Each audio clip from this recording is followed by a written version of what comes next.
quinta-feira chegando, e se chegou a quinta-feira, finalmente chegou o seu dia preferido da semana. Isso porque é na quinta-feira que acontece o seu quadro preferido da semana. Opiniões impopulares na área. Aquele quadro no qual eu leio as opiniões da galera e você que se acha um burro do caralho, vê que na verdade você não é tão burro assim. Acho que é por isso que esse quadro tem tanta audiência. Eleva a moral da galera. Eu mesmo, quando vejo umas opiniões, eu fico pensando, rapaz, eu achava que eu era ignorante a respeito disso. E aí eu me sinto melhor. Você se sente melhor vendo opiniões impopulares? Aliás, por que você não participa de opiniões impopulares? Para participar é muito fácil, só deixar sua opinião impopular aqui nos comentários e colocar uma opinião impopular ou opiniões impopulares no começo ou no final da sua opinião impopular. Assim você tá me autorizando a printar sua opinião impopular e colocar aqui na tela printada para responder.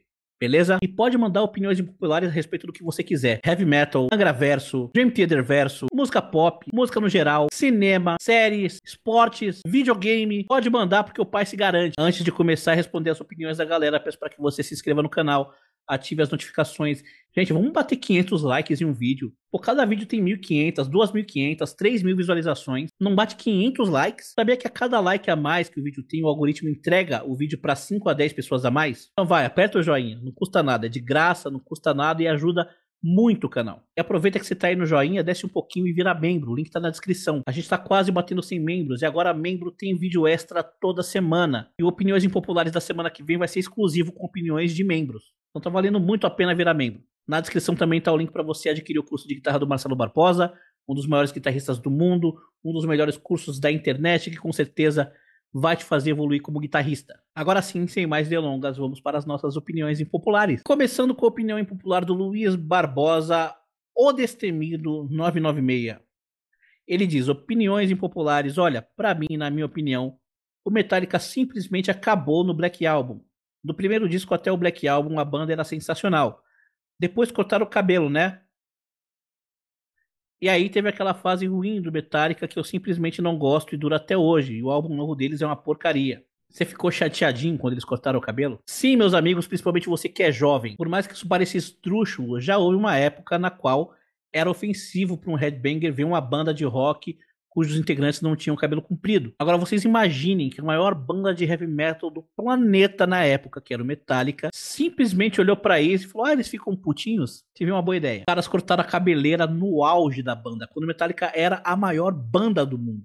Black Album tinha acabado de vender, sei lá, 30 milhões de cópias. E aí os headbanger, truzão, cabeludão, falou, agora vai, agora o metal tá nas cabeças. Aí os mano me vêm com o cabelo cortado, unha pintada, uma estética total glam rock, com maquiagem. O que teve de truzão revoltado com Metallica, meu irmão, não tá escrito. E pra variar, eles mudaram a sonoridade também. O Load e o Reload foram chocantes pros fãs da época. E foi chocante pra mim quando eu escutei a primeira vez também. Confesso que durante muito tempo eu não curti esses dois discos. Mas felizmente este canal tem o quadro Segunda Chance, no qual eu dou uma segunda chance para discos que eu desgosto. Eu ouvi tanto o Load quanto o Reload novamente. Adorei os dois. São dois ótimos discos. Então, Luiz Barbosa, você que é destemido, não tenha medo de dar uma segunda chance pro Load e pro Reload. Você pode se surpreender, meu amiguinho. Eu não achei o último álbum deles uma porcaria, eu achei até legal. Tem umas músicas legais, Lux Eterno, legal pra caramba. E sinceramente, né, mano, o Metallica não precisa provar mais nada pra ninguém. Eu fico feliz a cada lançamento deles porque, porra, é o Metallica celebrando a sua existência. Viva o Metallica. Então eu discordo, o Metallica não acabou no Black Album. Aliás, esse quadro ele tem recebido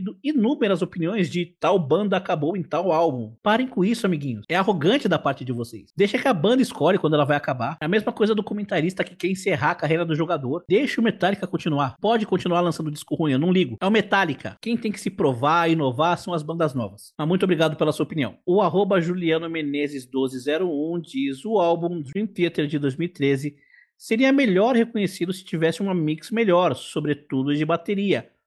2. O Iron Maiden é cansativo em estúdio. 3. Overkill e Testament são melhores que as maiorias mainstreams do cenário. Em primeiro lugar, cara, essa sua primeira opinião, ela não quer dizer muita coisa, né? Porque seria melhor reconhecido se tivesse uma mix melhor. Isso vale para qualquer disco. Qualquer disco, se você melhorar a mix, ele vai ser melhor reconhecido. Você não falou se acha a mix ruim. Você não falou isso. E eu não acho, tá? Se é esse o caso, eu discordo. Eu acho que tem uma mix boa. Meu problema com esse disco foi na época em que lançou. Eu tinha criado uma grande expectativa por causa do Dramatic Turn of Events, que foi um disco que eu adorei. E eu achava que essa seria a obra-prima daquela formação com Mangini, até por ser um disco auto-intitulado e tal. E eu me decepcionei quando ele foi lançado. Mas com o tempo eu fui aprendendo a gostar dele e hoje eu acho ele um baita disco. Tem ótimas músicas. The Enemy Inside, Enigma Machine, que é um instrumental maravilhoso. Long for the Ride é uma música muito bonita. Illumination Theory é sensacional. Descasso. Então, assim, eu concordo. Se tivesse uma mix melhor, seria melhor reconhecido, como qualquer disco da história da música. Discordo se for o caso de você estar falando que a mix é ruim. Iron Maiden cansativo em estúdio. Qual Iron Maiden? Se você tá falando do Iron Maiden dos últimos discos, concordo. Músicas muito longas, muito arrastadas. Mas, novamente, quem sou eu pra julgar o Iron Maiden, né? Os caras estão lançando discos aí, celebrando a própria existência. Pode lançar, mano. Agora, o Iron Maiden antigo é cansativo em estúdio? Se for esse o caso, eu discordo. Novamente, você não é específico. Se você dissesse o Iron Maiden sem o Martin Birch é cansativo em estúdio, concordo plenamente. Virou uma banda formulaica. E o Steve Harris não é um grande produtor. Ele é muito repetitivo. A terceira opinião diz Overkill e Testament são melhores que as maiorias mainstreams do cenário. De novo, quais? Você tá falando do Big Four?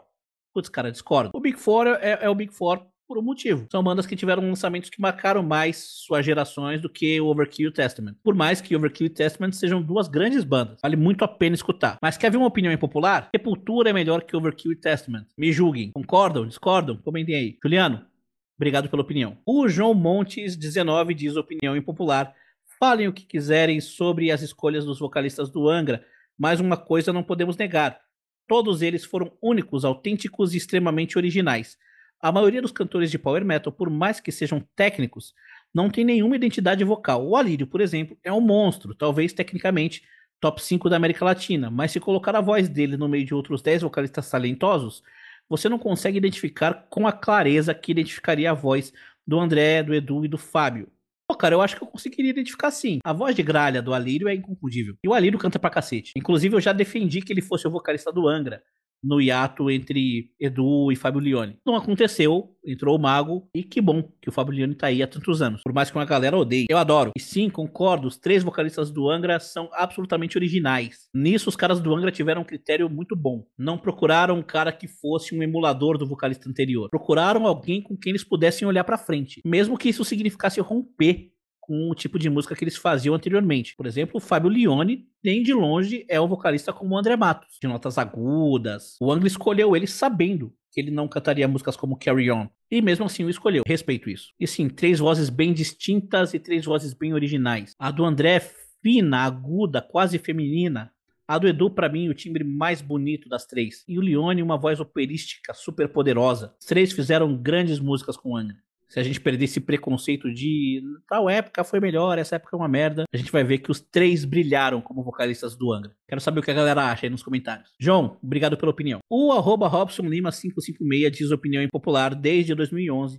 O Edu Falaschi não consegue mais cantar, apesar dos ótimos álbuns de estúdio e dos músicos fantásticos que o acompanham. Ao vivo é terrível e não existem registros com ele cantando de forma aceitável e sem edição após sair do Angra. Mas por algum motivo, nenhum dos músicos que tocam com ele ou dos fãs tem coragem de admitir.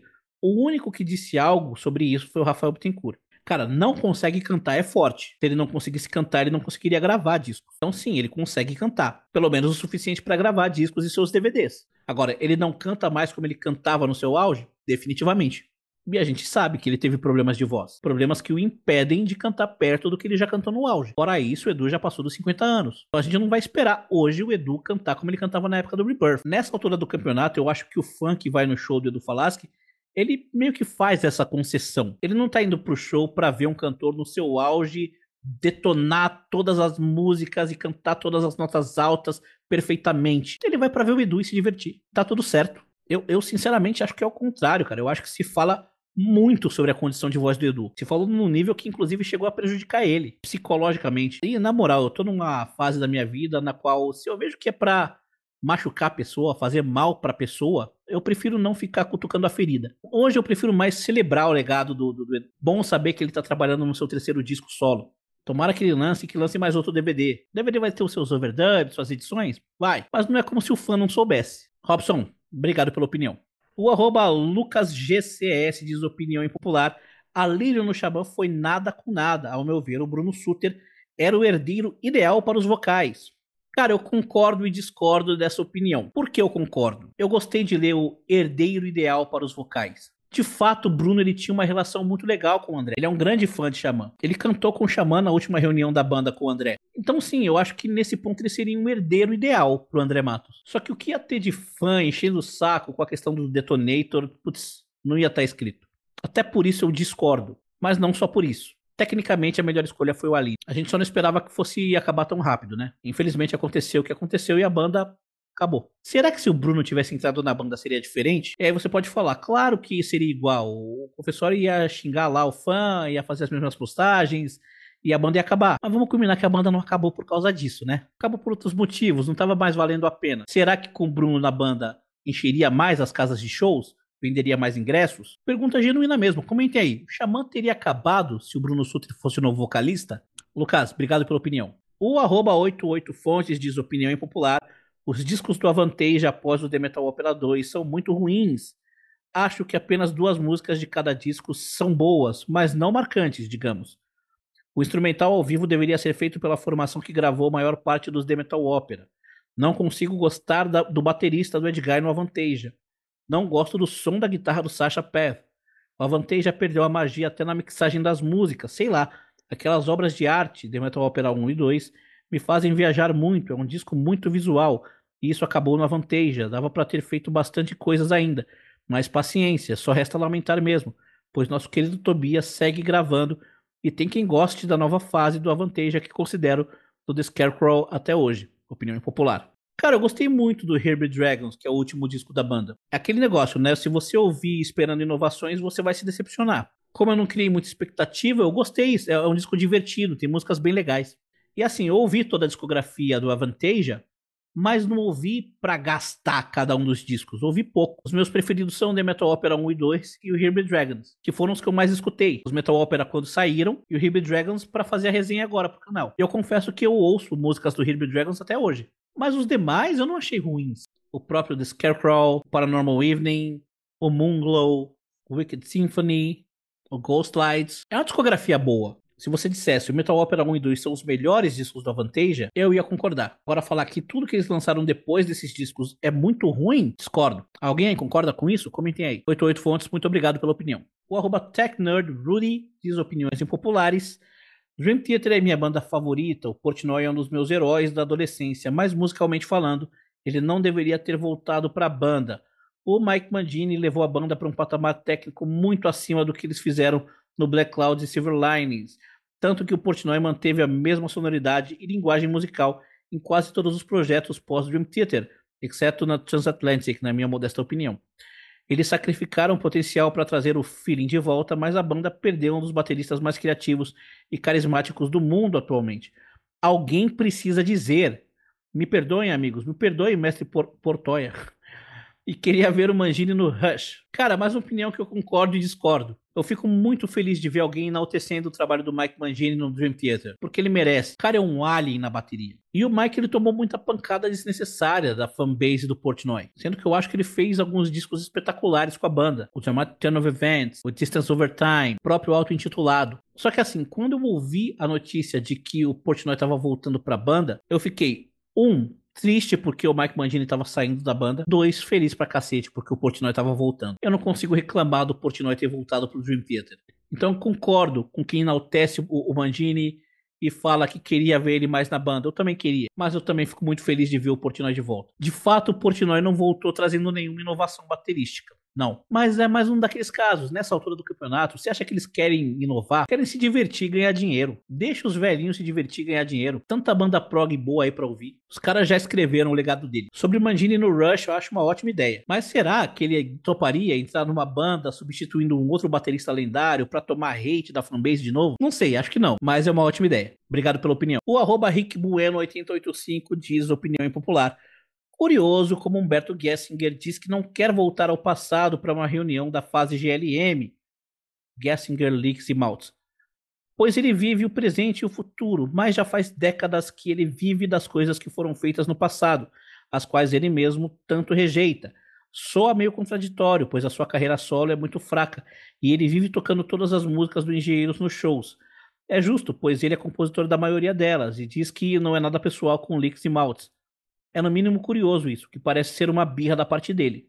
Para quem se interessar em saber qual foi a treta do Engenheiros do Havaí, dessa formação, da GLM, Gessinger, Leaks e Maltz, recomendo que vocês assistam aos vídeos do canal do Júlio Ettore. Tem lá explicado tudo direitinho, inclusive com algumas entrevistas. Recomendo bastante, vale muito a pena. Cara, o Maltz, ele é a batera original da banda, né? Ele tá desde o começo e ele ficou até o Simples de Coração, de 95. Já o Leaks, ele entra no segundo disco da banda e ele fica até o GLM. Até o GLM, lá em 93. E com essa formação a banda gravou seus grandes clássicos. Revolta dos Dandies, Ouça o que eu digo, Não Ouça Ninguém, Papai Pop, Várias Variáveis. E é uma formação que deixou muita saudade pros fãs. Os fãs ainda têm esperanças de ver uma reunião dessa galera. Mas eu sinceramente acho que não deve rolar. Se não rolou até agora, não deve rolar. E eu também não acho hipocrisia do Humberto, cara. Ele não deve gostar dos caras. Ele só não quer falar isso publicamente. Primeiro, pra não ficar alimentando uma treta que é antiga. Segundo, pra não rolar processo. Se o cara pode tocar as músicas que ele compôs tranquilo na dele, é isso que ele vai fazer. E novamente fica a recomendação. Canal do Júlio Ettore, procurem sobre Engenheiros do Havaí, formação GLM, tem tudo muito bem explicado. Rick, obrigado pela opinião. O Lord Jubilus diz opinião impopular. Black metal é engraçado pra cacete. Seria muito desrespeitoso eu falar que eu concordo? Cara, eu não consigo gostar de black metal. E em muitas ocasiões eu achei engraçado. Porque não basta o camarada cantar urrando como se estivesse morrendo. Ele tem que cantar sobre abrir as suas vísceras e cagar dentro. Pra que isso, mano? Pra suar malvadão? Pode funcionar com uma galera. Comigo não funciona, eu só acho engraçado mesmo. Engraçado e nojento. Mas talvez eu só tenha escutado as bandas erradas. Tem algum fã de black metal aí que pode me indicar algumas bandas sérias e boas? Até que isso aconteça, eu concordo com o Lord Jubilus. Me desculpem, fãs de black metal. Eu provavelmente estou errado, mas eu acho engraçado. Os Corpse Paint é muito engraçado, mano. Aliás, pra quem não sabe, pra quem nunca viu, tem um vídeo aqui no canal explicando a história do Mayhem. Vídeo maravilhoso. Ah, amizade. Lord Jubilus, muito obrigado pela opinião. Fechamos o Opiniões Impopulares de hoje com a opinião impopular do Paulo Augustinho Filho 4432. E ele diz: opiniões impopulares. Power Metal brasileiro é infinitamente melhor que de qualquer outro lugar do mundo. Aliás, Temple of Hate é o ápice do que este estilo pode chegar e foi feita por brasileiros. Cara, essa é a sua opinião e eu discordo muito dela. Primeiro, Temple of Hate não é o ápice nem do Temple of Shadows. Não é melhor nem que Spread Your Fire, que pra mim também não é o ápice do Temple of Shadows. Não ser o ápice do Power Metal, viajou aí, mano, na minha opinião. Se fosse pegar uma música pra simbolizar o Power Metal, metal melódico, metal espadinha, sei lá, Eagle Fly Free, Hunting High and Low, a própria Carry On, tem muito mais peso e muito mais significância do que Temple of Hate. Sobre o Power Metal brasileiro ser infinitamente melhor do que o de qualquer outro lugar do mundo, cara, isso tá muito errado. Não é. Mas assim, eu admiro muito alguém que enalteça o Power Metal nacional. Então eu vou te dar uma moral nessa. Viva o Power Metal brasileiro, mano, que de fato tem muita banda boa. E a nossa cena não é tão boa quanto a da Finlândia por falta de apoio, mas não é infinitamente melhor que a de todos os lugares do mundo. Qualquer jeito, você tá de parabéns. Viva o metal nacional. E muito obrigado pela sua opinião. E assim encerramos mais um Opiniões Impopulares. Gostou? Então deixa o like. Não se esqueça de se inscrever no canal, ativar as notificações, nos siga nas redes sociais. Se quiser e puder contribuir com o trabalho do canal via Pix, nosso Pix é nosso e-mail, imagenscast@gmail.com. Considere se tornar membro, link na descrição. Na descrição também um link para você adquirir o curso de guitarra do Marcelo Barbosa. É isso aí, aguarde nossos próximos vídeos e falou!